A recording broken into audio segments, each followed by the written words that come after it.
والسلام على رسول الله.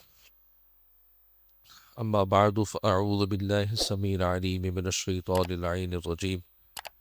بسم الله الرحمن الرحيم. الصلاة والسلام عليك يا سيدي يا رسول الله وعلى آلك وأصحابك يا خاتم النبيين. الحمدللہ، اللہ کریم کا یہ بڑا احسان کہ اس مالک پروردگار نے مجھے اور آپ کو علم دین کی محفل میں بیٹھنے کی سعادت دی ہے۔ اللہ پاک ہم سب کو اس کی خوب خوب برکتیں عطا فرمائے۔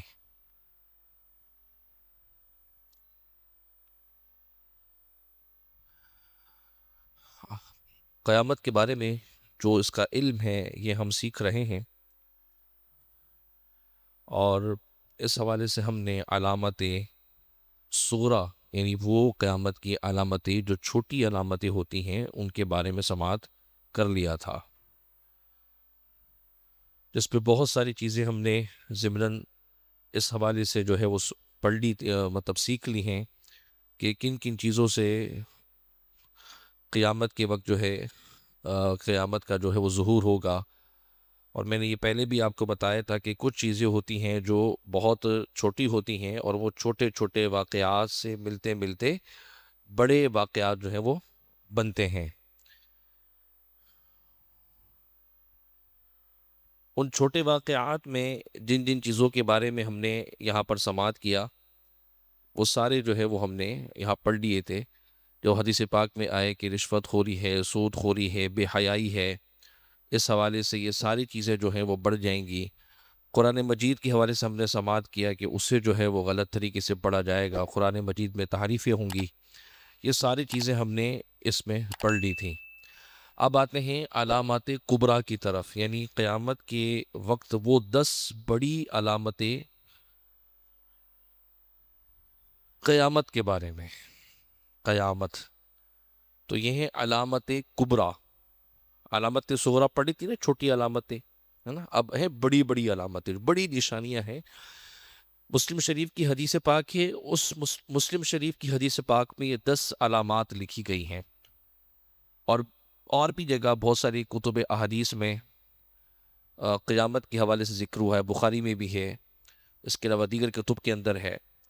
تو اس میں حضور صلی اللہ علیہ وسلم نے یہ 10 بڑی علامتوں کا ذکر نبی کریم اسلام نے اس کے بارے میں ارشاد فرمایا ہے۔ مسلم شریف کی روایت ہے، حضور جان عالم صلی اللہ علیہ وآلہ وسلم ارشاد فرماتے ہیں، حضرت حذیفہ رضی اللہ تعالیٰ عنہ اس حدیث کے راوی ہیں، آپ فرماتے ہیں نبی کریم علیہ السلام نے ارشاد فرمایا، انہا لن تقوم حتی ترون قبلہا عشرات، قیامت ہرگز قائم نہیں ہوگی یہاں تک کہ تم ان 10 نشانیوں کو نہ دیکھ لے۔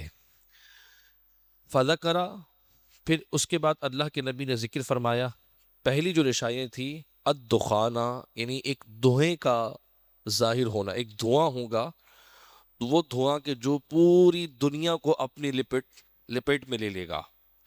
جب یہ دھواں ظاہر ہوگا جس سے پوری دنیا متاثر ہوگی اور کئی لوگ اس کی زد میں آ کے جو ہے وہ مارے جائیں گے، تو اللہ کے نبی نے فرمایا کہ قیامت جو ہے، قیامت کی کبریٰ کی بڑی نشانی میں سے ایک نشانی یہ ہے۔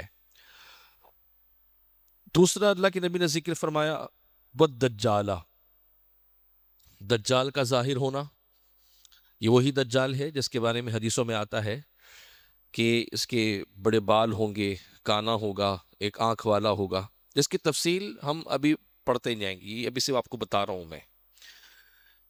یہ ظاہر ہوگا، اس کے بعد پھر حضور اسلام فرماتی والدابۃ، یعنی ایک جانور ہوگا جس کو دابۃ الارض کہیں گے، دابۃ الارض، زمینی جانور۔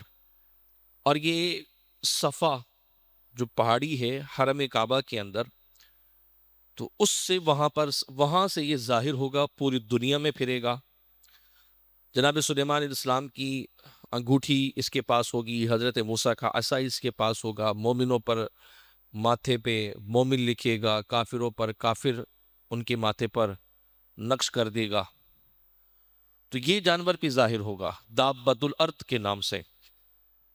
پھر حضور فرمان میں وَطُلُوعَ الشَّمْسِ مِن مَغْرِبِهَا، اور اس کی ایک بڑی قیامت کی نشانی یہ ہے کہ قیامت کبریٰ کے قیام سے 40 سال پہلے سورج جو ہے مغرب سے نکلے گا.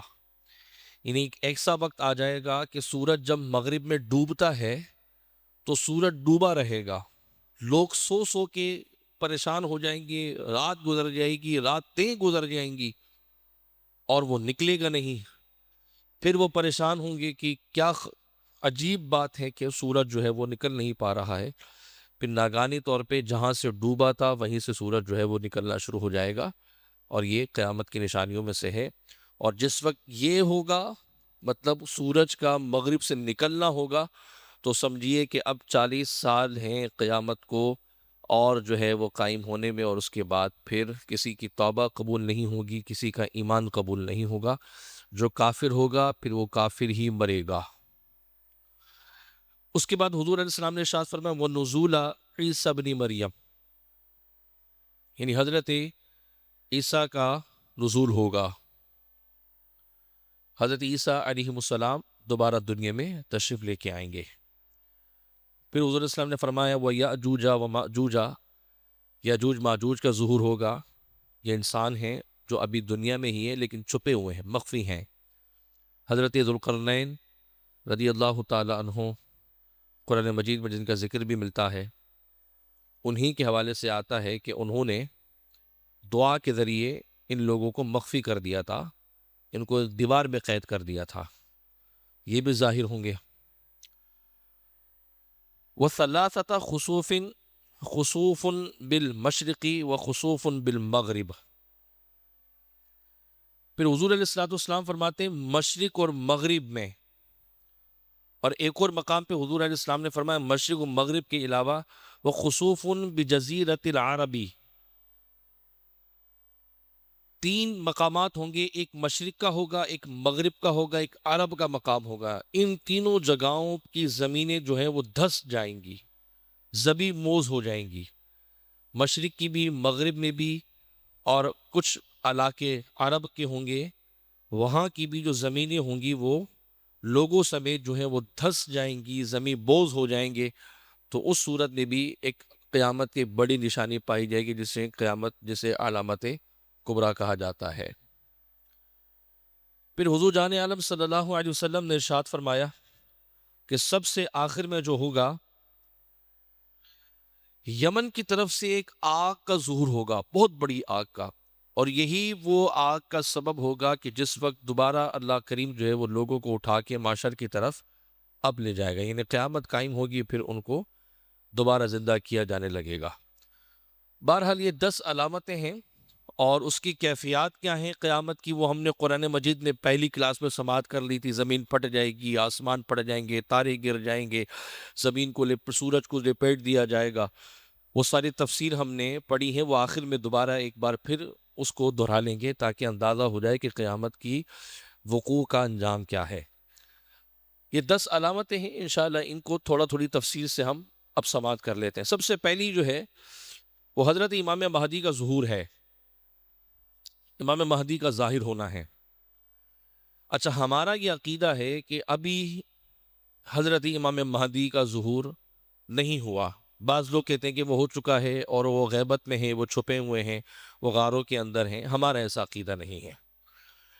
اور امامت کے متعلق ہمارا یہ عقیدہ ہے کہ امام چاہے کتنا ہی رتبے بالا صاحب فضیلت ہو، لیکن کسی بھی نبی کے مرتبے کو نہیں پہنچ سکتا. نبی کا مرتبہ نبوت کے مقام پر اپنا ہے. جو ولی ہوتا ہے، جس کو اللہ نے اپنا دوست بنایا ہے، وہ کبھی نبی کے مقام کو نہیں پہنچ سکتا. بات سمجھ میں آ رہی ہے؟ چاہے بندہ کتنی عبادت کرے، سجدے کرے، ریاضتیں کرے، وہ اللہ کا ولی ہے، دوست ہے، ولی ہے. ولایت اللہ نے دی ہے، نبوت نہیں دی. اگر آپ ولی کی ولایت کو مقام نبوت تک لے جائیں یا اس سے افضل مانیں تو آپ کافر ہو جائیں گے. کیونکہ مقام منصب نبوت یہ ایک ایسا خاص مقام ہے جو اللہ تبارک و تعالی نبیوں کے علاوہ کسی غیر نبی کو عطا نہیں کرے گا. بات سمجھ میں آ رہی ہے بیٹا؟ بات سمجھ میں آ رہی ہے؟ حضرت آدم سے لے کر نبی کریم صلی اللہ علیہ وسلم تک یہ جتنا بھی سلسلہ نبوت ہوا یہ سارا دور نبوت تھا، حضور صلی اللہ علیہ وسلم پر ختم نبوت ہو گئی۔ اب آپ کے بعد کوئی نبی، قیامت تک کوئی نبی نہیں آئے گا۔ اگر کوئی یہ کہے حضور کے بعد بھی کہ میں نبی ہوں، یا اس کے ماننے والے کہیں کہ فلاں نبی ہے، سارے کافر، سارے کیا ہو جائیں گے؟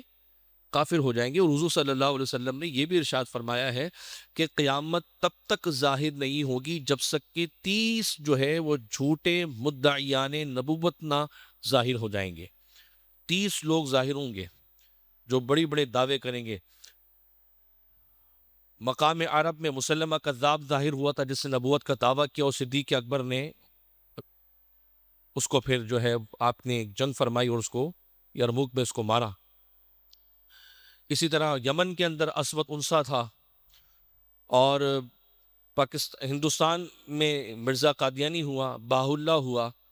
اس طرح کی بہت سے لوگوں نے دعوی نبوت کیا، ان کے ماننے والے بھی آج بھی ہیں، لیکن ہمارے نزدیک سب کون ہیں؟ کافر ہیں۔ ٹھیک ہے؟ اچھا، اسی طرح وہ لوگ بھی کہ جو امامت کو، مذہبی امامت کو، ولایت کو مقام نبی سے افضل جانے، وہ عقیدہ بھی کفر ہے۔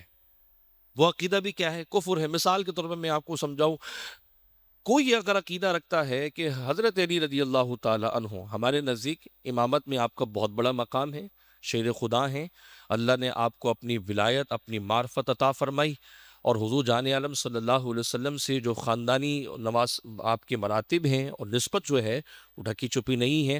مولا علی کی شان اپنی جگہ ہے، لیکن اگر کوئی عقیدہ یہ رکھتا ہے کہ ہم مولا علی کو حضور کے علاوہ تمام نبیوں سے افضل جانتے ہیں، یہ عقیدہ ہی کفر ہے۔ منصب نبوت میں جو مقام نبوت ہے، اس مقام نبوت میں تمام نبی یکسر ہیں۔ ہر نبی کو اللہ نے مقام نبوت جو دیا ہے اس میں وہ سارے کے سارے برابر ہیں۔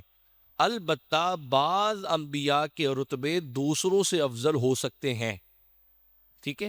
لیکن جو ایک منصب کہتے ہیں نا، ایک منصب، ایک جو پوائنٹ ہے کہ یہ منصب نبوت ہے، یہ پوائنٹ ہے نبوت کا، اس منصب نبوت میں بحیثیت نبی ہونے کے تمام نبی برابر ہیں، البتہ ان میں فضیلت ہیں۔ تلک الرسل فضلنا بعضهم علی بعض، بعض رسولوں کو اللہ نے بعضوں پر فضیلت عطا فرمائی، لیکن جو مقام اللہ نے نبوت دیا ہے اس میں حضرت آدم سے لے کر نبی کریم علیہ السلام تک سارے کے سارے اپنے مقام نبوت میں افضل ہیں۔ اب اگر آپ یہ کہیں کہ ہم حضور کے علاوہ سب سے افضل مانتے ہیں تو لہذا اس میں حضور کی بھی توہین ہے، کیونکہ اس میں منصب نبوت میں تمام نبی برابر ہوئے۔ اگر آپ یہ کہیں کہ نہیں ہم حضور کو چھوڑ کر باقی نبیوں سے افضل مانتے ہیں تو مقام نبوت میں چونکہ تمام نبی برابر ہوئے، تو جس طرح دیگر انبیاء کی توہین ہے ایسے حضور کی بھی توہین ہے، کیونکہ ہمارے نزدیک امامت، ولایت نبوت سے بڑھ کر نہیں ہوتی۔ اب رہی بات ولایت کا جو حصہ ہے، امامت کا حصہ ہے، جس طرح کہ مولا علی رضی اللہ تعالی عنہ ہیں، امام حسن، امام حسین، امام امام زین العابدین، امام باقر ہیں، امام جعفر صادق ہیں، امام موسیٰ کاظم ہیں، امام علی رضا ہیں، امام نقی ہیں، امام تقی ہیں، اور حسن عسکری ہیں، امام مہدی ہے۔ یہ ساری امامت کی اگر ہم بات کرتے ہیں تو یہ اللہ کے مقبول ترین بندے ہیں۔ اللہ نے انہیں غوثیت کبریٰ عطا کی ہے۔ ان کے پاس ولایت کے وہ راز ہیں کہ جس کو دیکھ لیں تو اللہ ان کو ولی بنا دے، لیکن مقام نبوت پر ان کی فضیلت نہیں ہے۔ یہ مقام نبوت کے فیض سے ہی ولی بنتا ہے۔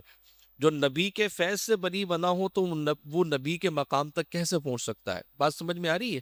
تو اب امام مہدی کے بارے میں ہمارا یہ عقیدہ و نظریہ یہ ہے، یہ ابھی دنیا میں پیدا ہوں گے قرب قیامت کے وقت، آپ پر بچپنا بھی ظاہر ہوگا، آپ شبابی کے عالم میں بھی آئیں گے، اور پھر اللہ رب العالمین آپ کو جو ہے جس طرح مشرق اور مغرب کے تمام مسلمان دنیا سے بیزار ہو کر بیت اللہ کی طرف جب ہجرت کر جائیں گے اور بیت اللہ میں طواف خانہ کعبہ جب کر رہے ہوں گے، تب یہ ان اولیاء اللہ کے ساتھ ہوں گے، اور تب آپ کی ولایت کا ظہور ہوگا، اور پھر لوگ آپ کے ہاتھوں پہ بیعت کریں گے۔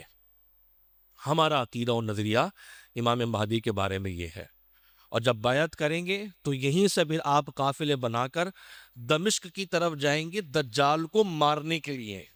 اسی دمشق کی مسجد میں جب آپ نماز فجر ادا کریں گے تو آپ کی مدد و نصرت کے لیے اللہ تعالیٰ حضرت عیسیٰ علیہ السلام کو اسی مسجد میں ایک مینارے کے ساتھ میں دنیا میں جلوہ گر فرمائے گا، اور پھر اسی حضرت عیسیٰ علیہ السلام کے ساتھ پورا قافلہ بنے گا، اور پھر مقام لد پر، یعنی فلسطین کا ایک مقام ہے جو مقام لد ہے، وہاں پر آج اسرائیلی ایئرپورٹ بنا ہے، بن گوریان ایئرپورٹ جس مقام پر بنا ہے وہ مقام لد ہی کہلاتا ہے۔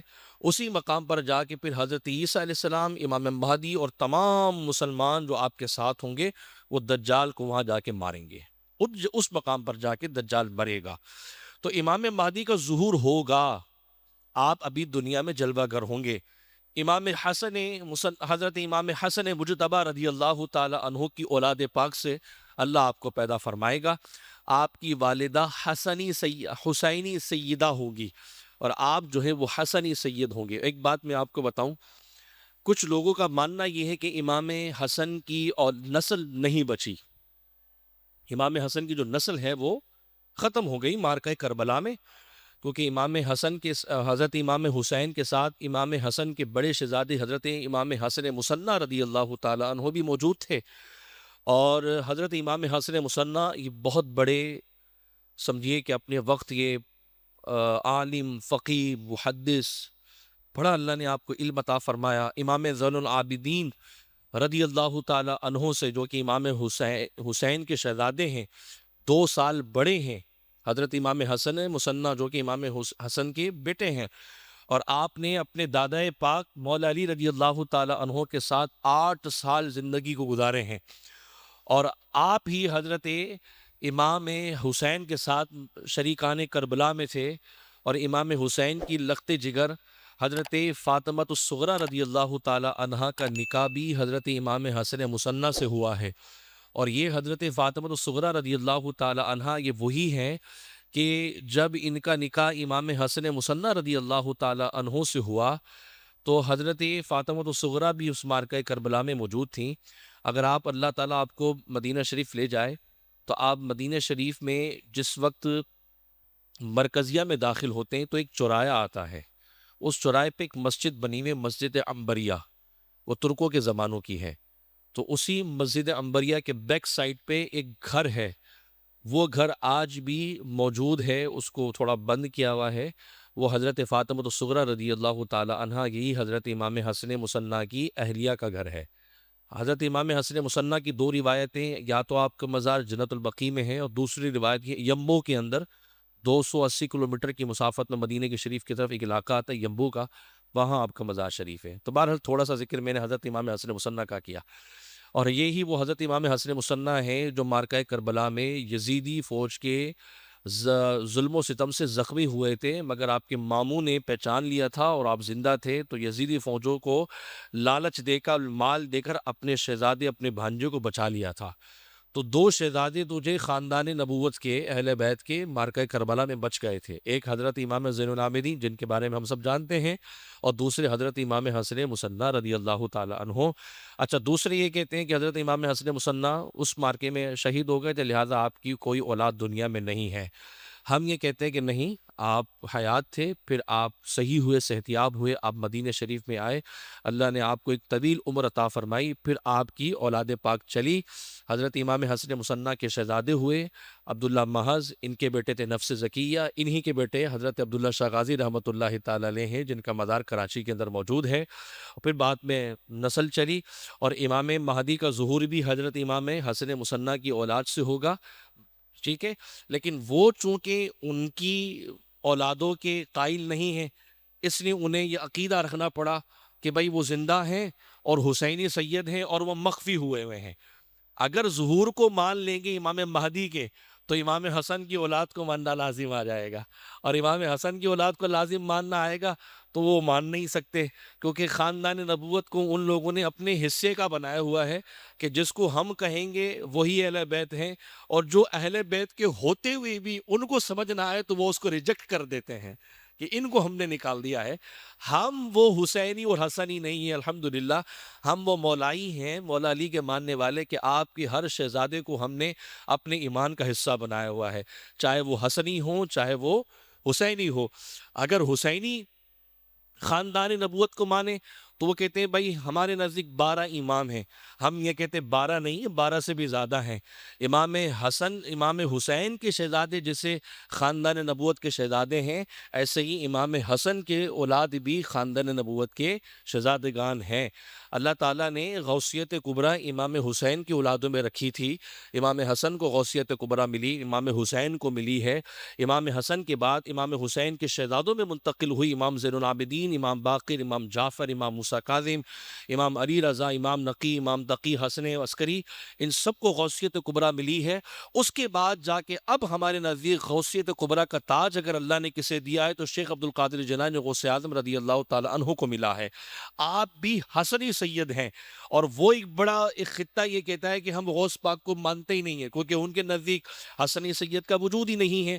اور غوث پاک کو نام ماننے کی وجہ یہ بھی ہے کہ حضور شیخ عبد القادر جیلانی نے باوجود سید ہونے کے، حسنی حسینی ہونے کے، ان لوگوں کا بڑا رد کیا ہے، بہت رد کیا اپنی کتابوں کے اندر.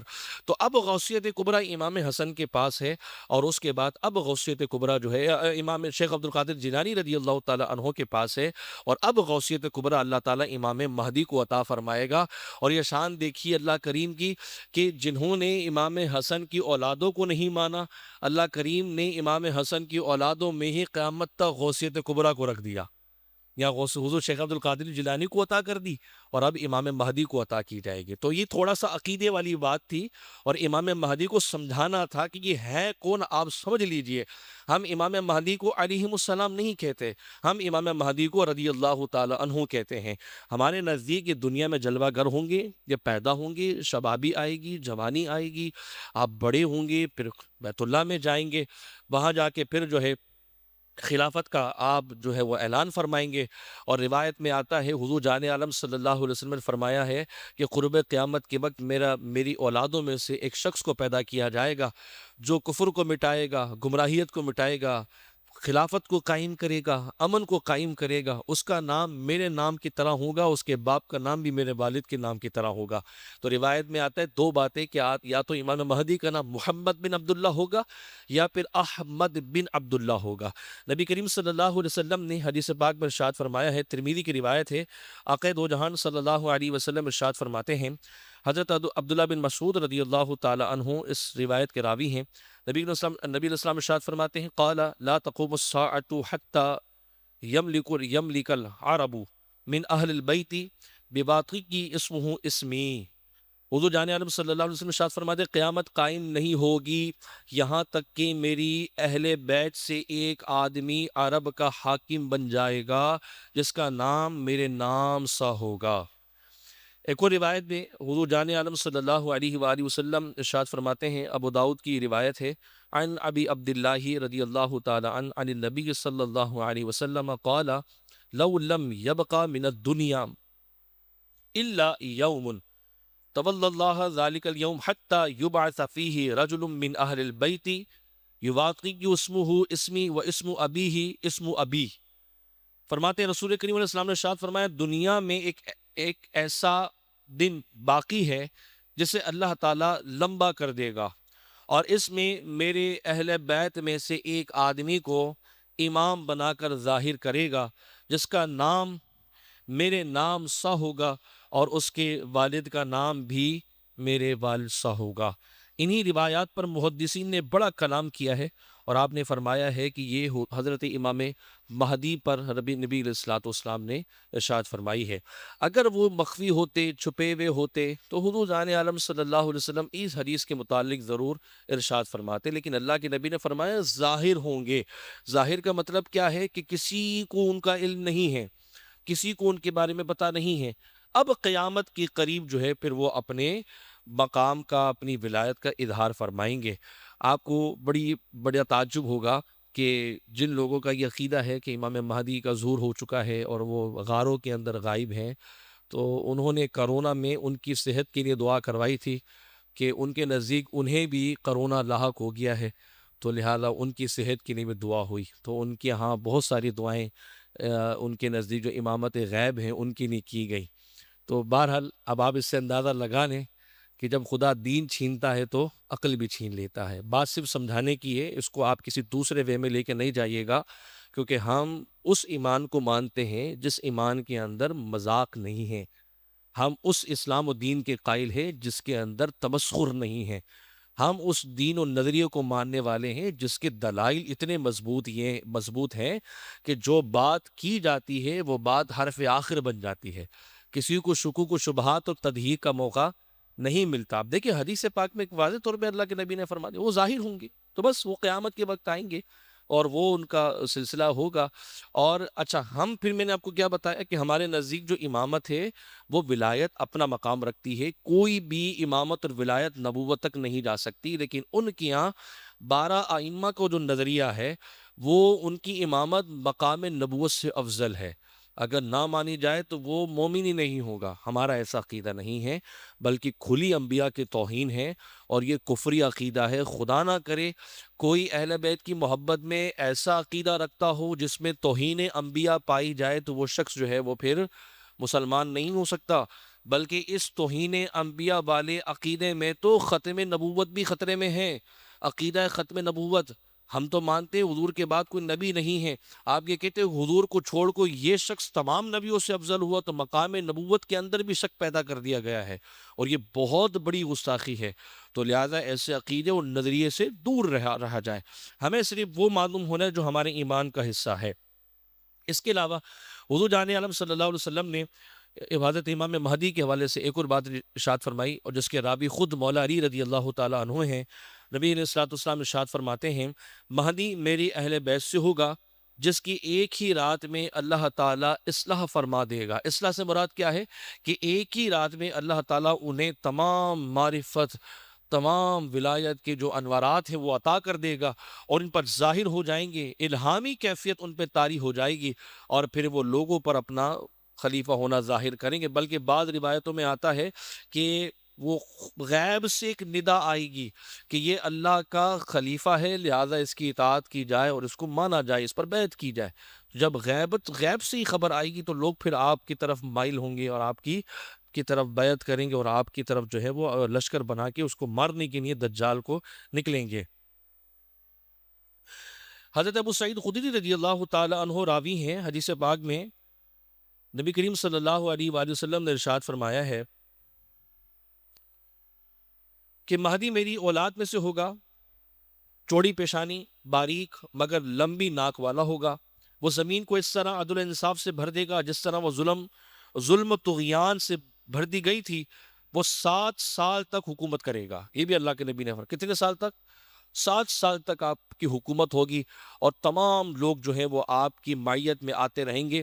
نبی علیہ السلام نے فرمایا کہ مشرق کے لوگ سیاہ جھنڈے اٹھائے مہدی کے لشکر میں داخل ہوں گے، مشرق سے لوگ آئیں گے حضرت امام مہدی کی معیت میں شریک ہونے کے لیے۔ اس وقت کسی راوی نے یہ سوال کیا یا رسول اللہ عربی کہاں ہوں گے، کیا عرب کے لوگ ان کے ساتھ شامل نہیں ہوں گے؟ اس وقت نبی علیہ السلام نے ارشاد فرمایا کہ عرب جو ہے وہ دور جہالت میں پڑ چکے ہوں گے، یعنی حضرت امام مہدی کی معیت میں جو لشکر کشی ہوگی، لشکر بنایا جائے گا، وہ مشرقی لوگ ہوں گے۔ کہاں کے لوگ ہوں گے؟ مشرق۔ اور مشرق میں کون آتا ہے؟ ہمارا پاکستان آتا ہے، ہندوستان آتا ہے اور یہ سارے علاقے آتے ہیں۔ اس لیے جو ہے اقبال نے کہا تھا کہ میرے عرب کو آئے ٹھنڈی ہوا کی جھونکیں، جہاں سے میرے عرب کو ٹھنڈی ہوا کے جھونکے ہیں، فرماتے میرا وطن وہی ہے، میرا وطن وہی ہے۔ ایک روایت یہ بھی ملتی ہے کہ سرکار نے فرمایا تھا کہ مجھے مشرق سے ٹھنڈی ہواؤں کے جھونکے آتے ہیں جن سے میرا سینہ جو ہے وہ ٹھنڈا ہو جاتا ہے۔ بعض روایتوں میں محدثین نے یہی لکھا ہے کہ مشرق میں حضور صلی اللہ علیہ وسلم کی نام نروا ماننے والے، محبت کرنے والے ایسے ہوں گے جو کہیں دنیا کے کسی دوسرے خطے میں نہیں پائے جاتے ہوں گے۔ اور ایسا ہی ہے، آج جو محبت کی بات ہم سب کرتے ہیں وہ پوری دنیا میں ایسی ہوتی نہیں ہے۔ ایون کہ مکہ مدینہ میں بھی رہنے والے لوگ کہتے ہیں کہ یہ دلیل کہاں لکھی ہے، یہ بات کہاں لکھی ہے، یوں کیا جا رہا ہے، ایسے کیوں کر رہے ہو، یہ بدعت ہو گیا، وہ شرک ہو گیا، یوں نہ کیا جائے، ایسے نہ کیا جائے۔ اب گنبد خضرا کے سامنے کھڑے ہو کے کوئی عقیدت سے ہاتھ باندھ لے تو کہتے ہیں شرک کر رہے ہو، لہٰذا کعبے کی طرف تم اپنا رخ کو موڑ لو۔ اگر کوئی دیوانہ کھڑے ہو کے ایسے دعا کر رہا ہو، سامنے گنبد خضرا ہو، تو اس کا رخ موڑ کے جو ہے وہ مدینے خانہ کعبہ کی طرف کر دیا جاتا ہے۔ تو یہ بہرحال اپنے اپنے سلسلے ہیں۔ تو بہرحال تو اس پر حضور جان عالم صلی اللہ علیہ وآلہ وسلم نے جو آپ کے متعلق ارشاد فرمایا حضرت امام مہدی کے بارے میں، وہ روایت میں نے آپ کے سامنے پیش کی۔ پھر آپ کے ساتھ قافلے بنیں گے، آپ بیت اللہ سے جائیں گے، پھر اس کے بعد قافلے لے کر آپ دمشق پہنچیں گے، پھر دمشق کی مسجد میں آپ ہوں گے تو پھر حضرت عیسیٰ علیہ السلام کا نزول ہوگا۔ یاد رکھیے گا، سب سے پہلے امام مہدی کا ظہور ہے، اب دجال کا ظہور ہوگا، پھر نزول عیسیٰ ہوگا۔ تینوں باتیں یاد رکھیے گا، پہلے حضرت امام مہدی آئیں گے، لوگ قافلہ بنے گا، اور اس کے بعد پھر آپ کہاں چلے جائیں گے؟ قافلے لے کر دمشق چلے جائیں گے۔ کیوں جائیں گے دمشق؟ کیونکہ دجال ظاہر ہو چکا ہوگا، دجال اس وقت دنیا میں آ چکا ہوگا، فتنے اس کے زیادہ ہوں گے، فتنے برپا کر رہا ہوگا، کذاب ہوگا، 70,000 سے زیادہ یہودی اس کی معیت میں ہوں گے، دجال کی اس کی معیت کے اندر ہوں گے، اس کو اپنا امام بنا کے چل رہے ہوں گے، پوری دنیا میں فتنہ کرے گا۔ اگلی کلاس میں اس کے بارے میں انشاءاللہ جو ہم پڑھیں گے، اور یہ سارے فتنے وہ کرے گا۔ اب اس کو آپ نے مارنا ہے تو یہاں سے پھر آپ لشکر لے کے دمشق پہنچیں گے، اور وہیں پر حضرت عیسیٰ علیہ السلام کا جو ہے نزول ہوگا۔ حضرت عیسیٰ علیہ السلام کے بارے میں ہمارا عقیدہ کیا ہے؟ یہ اللہ کے نبی ہیں، حضرت عیسیٰ علیہ السلام سن آف گاڈ نہیں ہیں، جیسس کے بیٹے نہیں ہیں جس طرح کہ کرسچن آج مانتے ہیں۔ اور حضرت عیسیٰ علیہ السلام کے بارے میں عقیدہ تو یہ عیسائیوں کا یہ ہے کہ یا تو یہ خود خدا ہیں، یا خدا کے بیٹے ہیں، یا خدا ان کی صورت میں دنیا میں آیا تھا، ان کا عقیدہ یہ ہے۔ اور ان کا عقیدہ یہ ہے کہ چونکہ حضرت عیسیٰ علیہ السلام نے ظلم و ستم آپ پر ہوئے، اور جب آپ صلیب کیے گئے ان کے نزدیک، تو آپ جب دنیا سے چلے گئے، پردہ کر گئے ان عیسائیوں کے نزدیک، تو جو ظلم آپ نے سہا ہے اس ظلم کے بدلے اپنے تمام ماننے والوں کو بخشوا گئے ہیں۔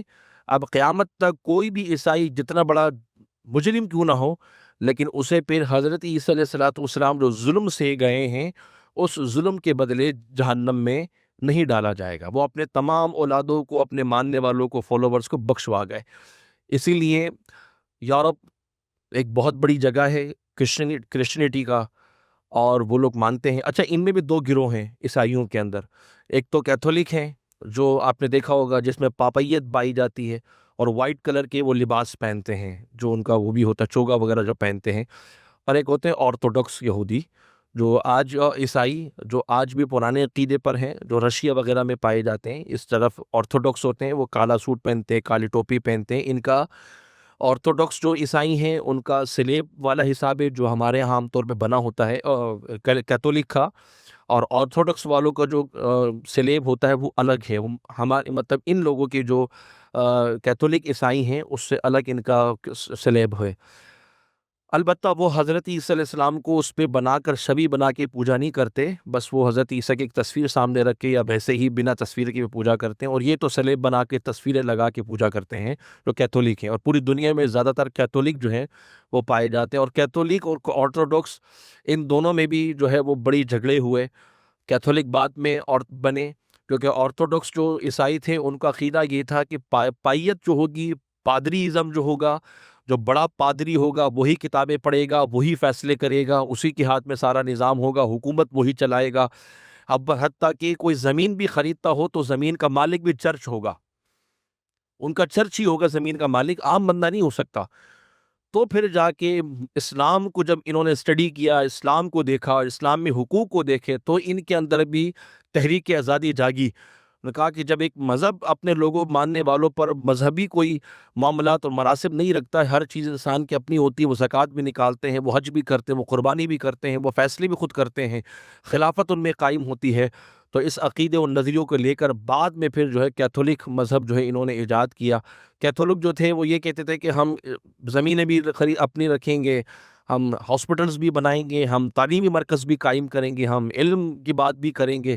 تو یوں پھر ان میں گروہ ہوئے اور اس طرح سے وہ آپس میں تقسیم کاری ہوئی، اور دونوں کا یہی عقیدہ ہے کہ حضرت عیسیٰ دنیا سے چلے گئے۔ اب وہ دنیا میں نہیں ہے، اور ان دونوں کا عقیدہ یہ بھی عیسائیوں کا ہے کہ وہ قرب قیامت کے وقت دوبارہ ظاہر ہوں گے، زندہ ہو کے آئیں گے۔ ہمارا عقیدہ کیا ہے؟ آپ کو اللہ رب العالمین نے آسمانوں پر اٹھا لیا تھا، نزول عیسیٰ علیہ السلام ہوا، آسمان پر زندہ ہیں، بر رفعہ اللہ الیک، اللہ تعالیٰ نے فرمایا کہ ان کو آسمان پر اٹھا لیا گیا، ولیکن شبیہ لہم، اللہ فرماتا ہے ان کے قتل کے معاملے میں ان کی قوموں کو، وہاں کے رہنے والوں کو شک میں پیدا کر دیا، ان کے دلوں میں شک ڈال دیا تھا۔ دراصل حضرت عیسیٰ علیہ السلام کے جو گستاخی کرنے والے اور آپ علیہ الصلوۃ والسلام کو تکلیف دینے والے سب سے بڑے یہودی تھے۔ آپ پوری دنیا کے فتنے اٹھا لیجئے تاریخ میں، ابتدائے سے لے کر اب تک جتنے فتنے، فساد، سازشیں، قتل ان کے حصے میں ہیں، کسی قوم کے حصے میں نہیں ہے۔ قرآن میں اللہ نے اس ذلیل قوم کہا ہے یہودیت کو، وَضُرِبَتْ عَلَيْهُمُ الذِّلَّةُ وَالْمَسْكَنَةُ، اللہ کہتا ہے یہ اتنی ذلیل قوم ہے کہ ان پر ذلت طاری کر دی گئی ہے، محتاجی میں ڈالی۔ کیوں؟ یقتلون الانبیاء بغیر الحق، ان کا سب سے بڑا جرم یہ تھا کہ یہ انبیاء کو قتل ناحق کرتے تھے، انبیاء کو شہید کر دیا کرتے تھے، اور اسی جرم کے سبب یہ حضرت عیسیٰ علیہ السلام کے پیچھے پڑ گئے۔ اور حضرت عیسیٰ علیہ السلام چونکہ اللہ تعالیٰ کا کلیمت اللہ تھے، روح اللہ تھے، آپ بنا والد کے پیدا کیے گئے، تو انہیں یہ بات ہضم نہیں ہوئی۔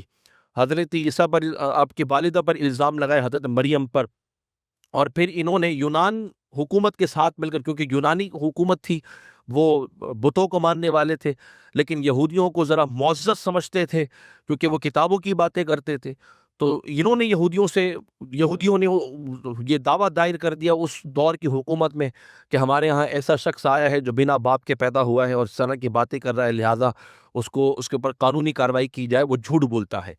تو انہوں نے کہا کہ بھئی ہم تو تمہارے مذہب کی بھی جو بات کرتے نہیں، ہمارا مذہب تو الگ ہے، تم ہی بتا دو تمہارے قانون میں ایسی عورت کا، ایسے شخص کا جو بنا باپ کے پیدا ہوا ہو، اس کا کیا سزا ہوتی ہے؟ یہ کہتے ہیں کہ ابھی اس کی سزا یہ کہ دونوں کو مار دیا جائے، ماں کو بھی مار دیا جائے اور بیٹی کو بھی مار دیا جائے۔ اور کہا ٹھیک ہے پھر جاؤ تم ہمارے ساتھ فوج لے جاؤ، جہاں ہی ملتے ہیں ان کو مار دینا۔ تو پھر یہودا نامی یہودی تھا جو متعصب تھا، بڑا ہی کمبخت آدمی تھا، وہ پھر وہ فوج لے کر جدھر حضرت عیسیٰ علیہ السلام اپنے حواریوں کے ساتھ موجود تھے اس کمرے میں داخل ہو گیا۔ فوج باہر کھڑی تھی، یہ جیسے ہی اندر داخل ہوا تو اللہ تعالیٰ نے کی قدرت دیکھیں کہ اس کا چہرہ ہو بہو حضرت عیسیٰ کی طرح ہو گیا، زبان اس کی بند ہو گئی، اور پھر حضرت عیسیٰ علیہ السلام کا آسمانوں کی طرف جو ہے وہ بلند مقام ہوا، اور جب وہ بہت دیر ہو گئی باہر نہیں آیا تو فوجیں اندر داخل ہوئیں۔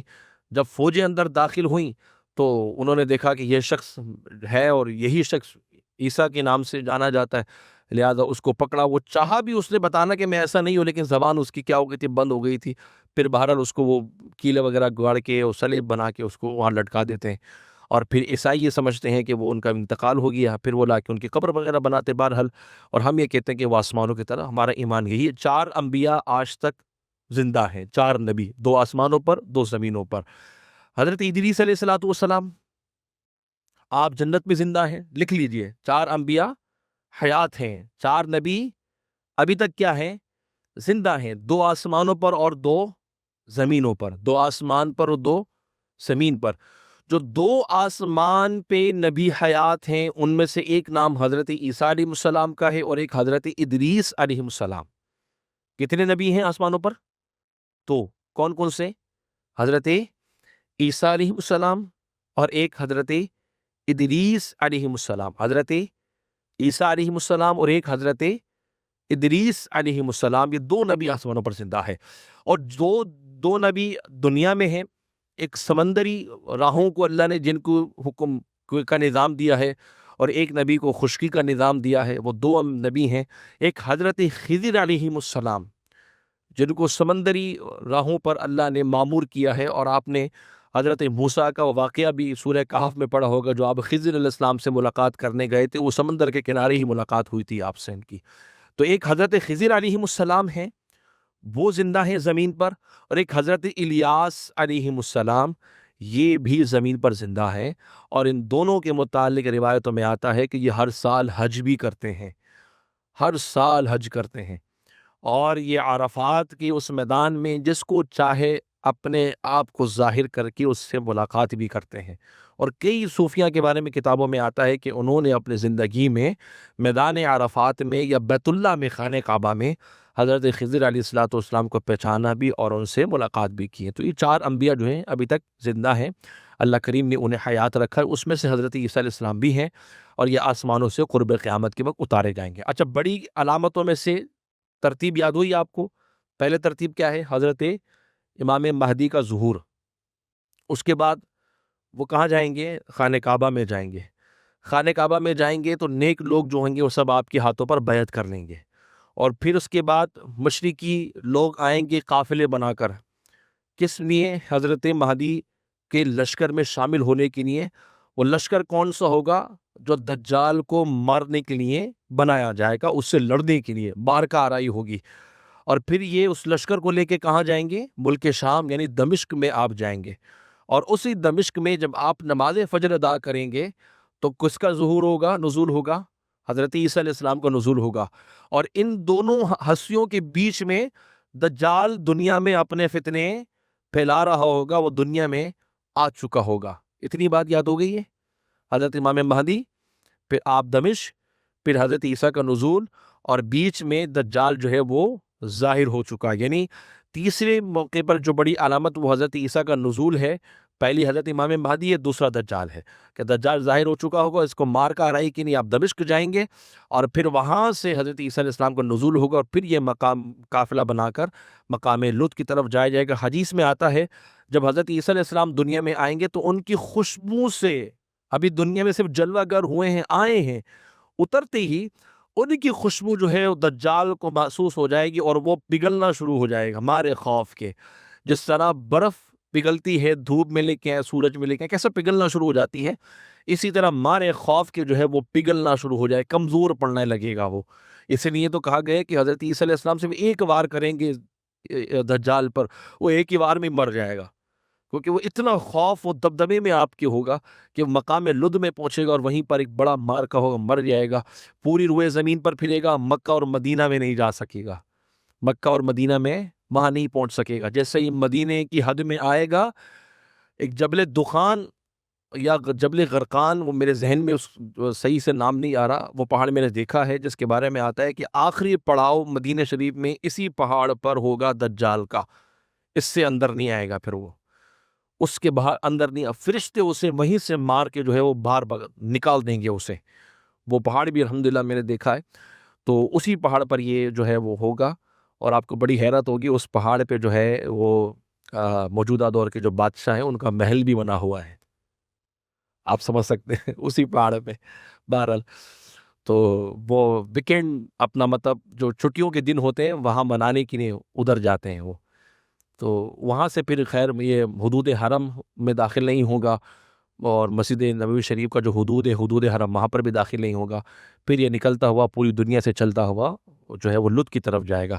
بہرحال بڑی علامتیں ہیں، بڑی باتیں ہیں، اور آج تو ان قیامتی علامتوں لوگ دیکھیں، میں نے ساری باتیں آپ کو روایت سے پیش کی ہیں، کوئی ادھر ادھر کی بات نہیں ہے، بڑی بڑی کہانیاں آپ کو انٹرنیٹ پہ مل جائیں گی، بڑی بڑی باتیں جو ہیں وہ کرنے والے آپ کو مل جائیں گے قیامت کے بارے میں، یوں ہوگا، ایسے دجال آئے گا، ایسے ہوگا، ایسے ہوگا، ایسے ہوگا، کوئی سند نہیں ہے، کوئی حدیث نہیں ہے، کوئی بات نہیں ہے۔ بھائی جتنی بات حدیثوں میں آئی اتنا بیان کریں نا، کیوں اپنے آپ میں مارکت اپنی جو ہے سوچ کی آرائیں جو ہے نا وہ لوگوں پر مسلط کر رہے ہیں، ایسی منطقی عجیب و غریب باتیں، موضوعات، من گھڑت، جس کا کوئی سر اور پیر نہیں ہے، وہ لے کے ساری دنیا میں جو پھیلائی جا رہی، شکوک و شبہات۔ میں نے آپ کو چھوٹی سی مثال دے دی، یہ ترتیب حدیثوں میں ملتی ہے، اور اس طرح کے واقعات اور معاملات ہوں گے، اس کو یاد رکھیں۔ آگے انشاءاللہ مزید تفصیل ہے، اللہ کریم کی بارگاہ میں ہے کہ اللہ تعالی ہم سب کو عمل کی توفیق عطا فرمائے، اللہ ہم سب کو قرآن مجید کا، احادیث کا، دین کا صحیح علم حاصل کر کے اس پر عمل کی توفیق عطا فرمائے۔ بسم اللہ الرحمن الرحیم، اللہم صلی وسلم وبارک علی سیدنا مولانا محمد وعلی آلہ وصحبہ وبارک وسلم۔